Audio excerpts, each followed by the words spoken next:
Okay, this is chapter 13 of The Breadwinner. But you've never even met him, Parvana exclaimed to Noria the next day at noon. It was the first chance they'd had to talk about it, just the two of them.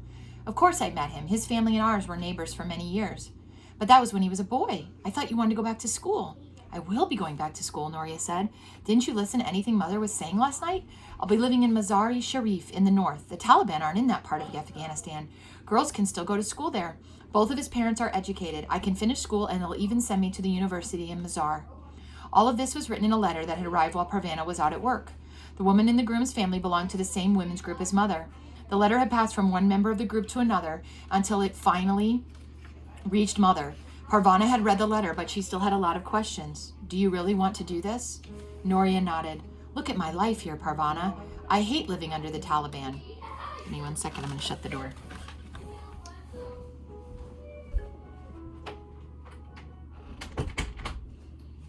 I hate living under the Taliban. I'm tired of looking after the little ones. My school classes happen so seldom, they're almost of no value. There's no future for me here.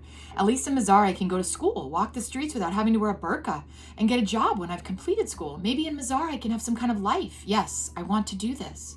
There was a lot of discussion in the following few days about what would happen next. Parvana, out at work, had no voice in these discussions. She was merely informed of the plans when she got home in the evening. We'll go to Mazar for the wedding, Mother announced. We can all stay with your aunt while the wedding is prepared. Then Noria will go to live with her new family. We will return to Kabul in October. We can't leave Kabul, Parvana exclaimed. What about Father? What will happen if he gets out of prison and we're not here? He won't know where to look for us. I'll be here, Mrs. Weir said. I can tell your father where you are and look after him until you get back. I'm not sending Noria off to Mazar all by herself, Mother said, and since you are a child, you will come with us. I'm not going, Parvana insisted, and she even stamped her feet. You will do as you're told, Mother said. All this running around wild in the streets has made you think you're above yourself. I'm not going to Mazar, Parvana repeated, stamping her feet again. Since your feet want to move around so much, you better take them out for a walk, Mrs. Weir said. You can fetch some water while you're at it. Parvana grabbed the bucket and got some satisfaction out of slamming the door behind her. Parvana glowered for 3 days.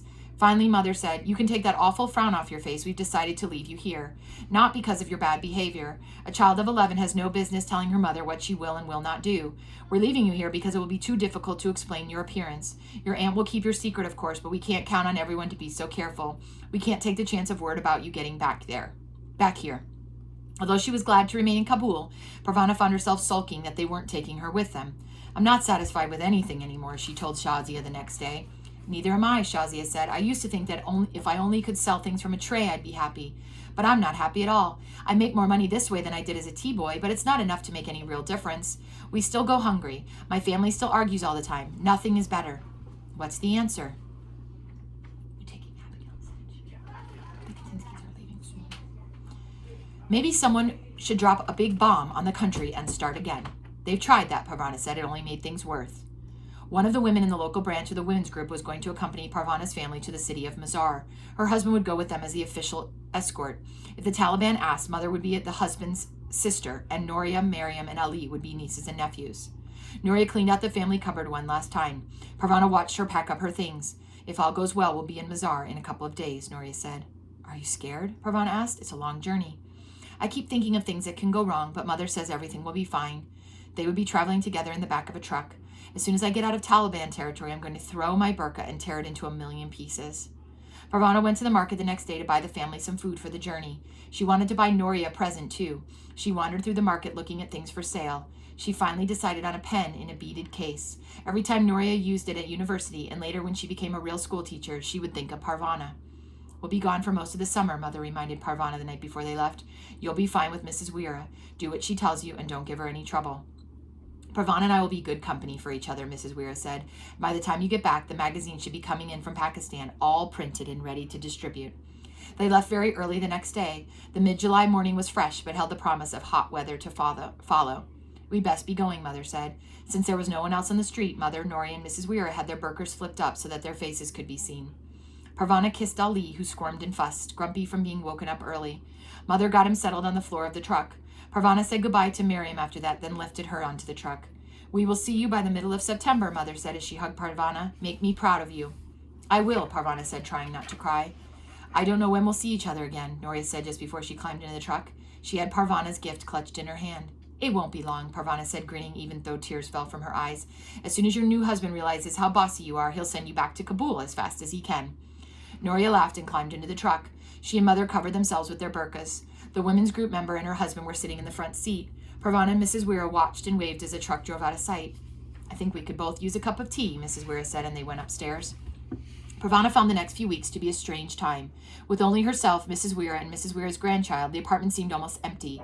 Fewer people meant fewer chores, less noise, and more free time. Parvana even missed Ali's fussing. As the weeks went by, she looked forward more and more to everyone coming back. Still, she did enjoy having more free time. For the first time since Father's arrest, she took his books out of their secret place in the cupboard. Evenings were spent reading and listening to Mrs. Weir's stories. Mrs. Weir believed in trusting her.